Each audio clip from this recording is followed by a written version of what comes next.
സ്വാതി മാലിവാൾ എംപിയുടെ പരാതിയിൽ ഡൽഹി മുഖ്യമന്ത്രി അരവിന്ദ് കെജ്രിവാളിന്റെ വസതിയിലെ CCTV ദൃശ്യങ്ങൾ റെക്കോർഡ് ചെയ്ത DVR പോലീസ് സീൽ ചെയ്തു. ദൃശ്യങ്ങളിൽ കൃത്രിമം നടന്നിട്ടുണ്ടോ എന്ന് അന്വേഷിക്കും. വനിതാ സുരക്ഷാ ഉദ്യോഗസ്ഥർ സ്വാതിയെ പുറത്തേക്കിറക്കുന്നതിന്റെ ദൃശ്യങ്ങൾ ആം ആദ്മി പാർട്ടി പുറത്തുവിട്ടു.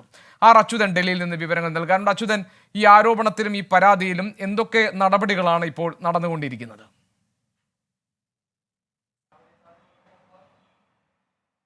ഗോപികൃഷ്ണൻ, ഇന്നലെ വൈകിട്ടോടുകൂടിയാണ് ഡൽഹി പോലീസിന്റെ സംഘവും ഒപ്പം തന്നെ ഫോറൻസിക് സംഘവും അരവിന്ദ് കെജ്രിവാളിന്റെ വസതിയിലെത്തിയത്. സ്വാതി മലിവാളുമായി എത്തിയ പോലീസ് സംഘം ഈ സംഭവം അവിടെ പുനരാവിഷ്കരിക്കുകയാണ് ഉണ്ടായത്. അതിനുശേഷമാണ് മറ്റ് നടപടികൾ പുരോഗമിച്ചത്. ഇതിന്റെ ഭാഗമായാണ് അന്നേ ദിവസത്തെ CCTV ദൃശ്യങ്ങൾ ഉൾപ്പെടുന്ന DVR റെക്കോർഡിങ്ങുകൾ അത് സീൽ ചെയ്തതായി ഇപ്പോൾ ഡൽഹി പോലീസ് അറിയിച്ചിരിക്കുന്നത്. കാരണം ഈ സംഭവത്തിന്റെ വാസ്തവം എന്താണെന്നുള്ളത് വെളിപ്പെടുത്താൻ കഴിയുന്ന ദൃശ്യങ്ങളാണ് CCTVകളിലുള്ളത്. അതുകൊണ്ട് തന്നെ അത് സീൽ ചെയ്തിട്ടുണ്ട്. ഒപ്പം തന്നെ അതിൽ കൃത്രിമം നടന്നിട്ടുണ്ടോ എന്നതടക്കമുള്ള കാര്യങ്ങൾ പരിശോധിച്ചു വരികയാണെന്നുമാണ് ഡൽഹി പോലീസ് അറിയിച്ചിരിക്കുന്നത്. മറ്റൊന്ന്, സ്വാതി മലിവാളിൻ്റെ ഒരു ദൃശ്യം ആം ആദ്മി ഇന്നലെ പുറത്തുവിട്ടിരുന്നു. ഇന്ന് മറ്റൊരു ദൃശ്യം കൂടി പാർട്ടി പുറത്തുവിട്ടിരിക്കുകയാണ്. ആ ദൃശ്യങ്ങളിൽ വനിതാ പോലീസ് സ്വാതി മലിവാളിനെ പുറത്തേക്ക് കൂട്ടിക്കൊണ്ടുവരുന്നതിൻ്റെ ദൃശ്യങ്ങളാണ് ഉള്ളത്.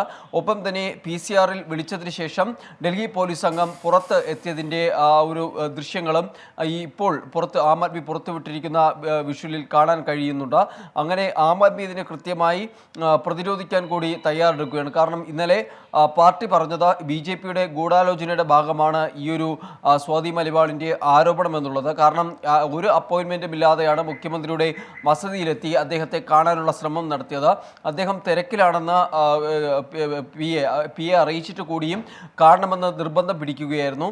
അങ്ങനെ ഒരു രാജ്യസഭ MP ആയിരിക്കുന്ന വ്യക്തിക്ക് ഏത് തരത്തിലാണ് ഒരു മുഖ്യമന്ത്രിയെ സന്ദർശിക്കേണ്ടത് എന്നത് അറിയില്ലേ എന്നുകൂടി ആം ആദ്മി ഇന്നലെ മന്ത്രി അതിഷി ചോദിക്കുന്ന ഒരു ഘട്ടമുണ്ട്. അങ്ങനെ പാർട്ടി പൂർണ്ണമായും സ്വാതി മലിവാളിൻ്റെ ആരോപണത്തെ പ്രതിരോധിക്കുവാനുള്ള തയ്യാറെടുപ്പിൽ കൂടിയാണ്. കാരണം ലോക്സഭാ തെരഞ്ഞെടുപ്പ് പശ്ചാത്തലത്തിൽ ഇത്തരമൊരു സംഭവം നടക്കുമ്പോൾ അത് ആം ആദ്മിക്ക് കൂടുതൽ ക്ഷതമേൽപ്പിക്കുന്ന ഒന്നുകൂടിയാണ്. ഗോപികൃഷ്ണൻ.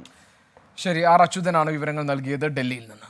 ലോകത്തെവിടെയായാലും ഏത് സമയത്തും 24 വാർത്തകളും ഓഗ്മെന്റഡ് റിയാലിറ്റി പാക്കേജുകളും എക്സ്പ്ലെയിനറുകളും വിശദമായി കാണാൻ ഞങ്ങളുടെ YouTube ചാനൽ നിങ്ങൾക്ക് സബ്സ്ക്രൈബ് ചെയ്യാം.